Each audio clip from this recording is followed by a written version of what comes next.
نہیں کرتی کہ میرے مرنے کے بعد ارے کوئی تجھے اسیر کرے. اتنا سننا تھا.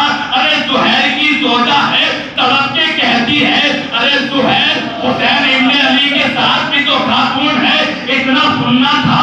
زہیر کی تیوروں پہ بل پڑ گئے اور تڑپ کے کہتے ہیں ارے کیا کہا, اپنے آپ کو ان سے ملا رہی ہے. ارے تجھے شرم نہیں آتی؟ ارے وہ نبی ذاتیہ ہے. ارے کس کی مجال جو نگاہ اٹھا کر ان کی طرف دیکھے.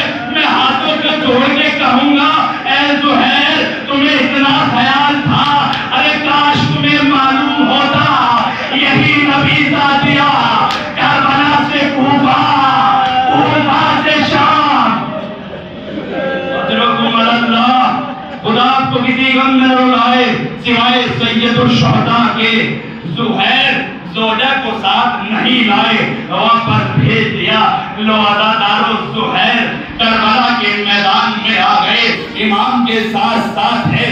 لو عزادارو روزے عاشور کا سورج بھی نمودار ہوا, ایک ساتھی جاتا رہا اور اپنے آپ کی جان قربان کرتا رہا. لو عزادارو اب نماز ظہر کا وقت قریب آیا. زہیر و سعید سامنے آئے اور کہا مولا آپ نماز پڑھے, ہم تینوں کو روکتے ہیں.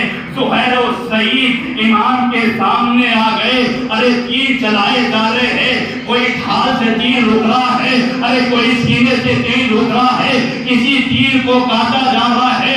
لیکن جب تک امام کی نماز ختم نہیں ہوئی کوئی طاقت ایسی نہیں تھی کہ سعید و زہیر کو سامنے سے ہٹا دیا جائے. لیکن جیسے ہی ارے نماز تمام ہوئی زہیر نے تڑپ کے کہا مولا میرا سلام آخر قبول کرو. اجرکم اللہ. لو عزادارو زہیر اپنی شہادت دے کر سو گئے. ایک شہید ہو گیا. 11 محرم کو یزید کے لشکر نے اپنے نجس آئے پشتوں کو دفن کیا ظہر تک, اور اس کے بعد بعد ظہر یہ قافلہ کربلا سے چلا ہے. اور ظلم کی انتہا یہ ہوئی کہ سید سجاد کو پاک کے لاشے کے برابر سے گزارا گیا.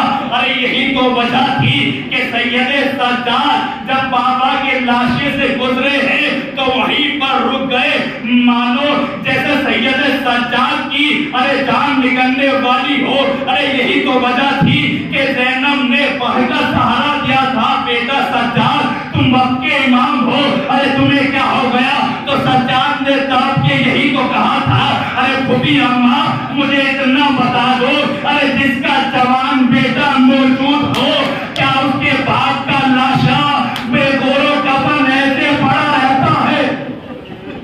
اجرکم اللہ. لو عزادارو یہ قافلہ کوفے کی طرف روانہ ہوا. بعد عشاء یہ قافلہ کوفے کے دروازے پر پہنچ گیا. منادی نے ندا دی کہ ابھی رات کی تاریکی ہے, اس قافلے کو روک دیا جائے, لہذا دن کے اجالے میں یہ قافلہ داخل ہوگا. لو عزادارو 12 محرم کا سورج نمودار ہوا. منادی ندا دے رہا تھا کہ آؤ کوفے والو ذرا تماشا دیکھو, ارے یزید کے خلاف ایک شخص نے خروج کیا تھا, ہم نے اسے قتل کر دیا, ان کی ماں بہنوں کو ہم اسیر کر کر لائے ہیں. جیسے ہی یہ ندا دی گئی ارے زہیر نے سوچا ہو نہ ہو یہ وہی قافلہ ہے جس میں میرا شوہر گیا تھا.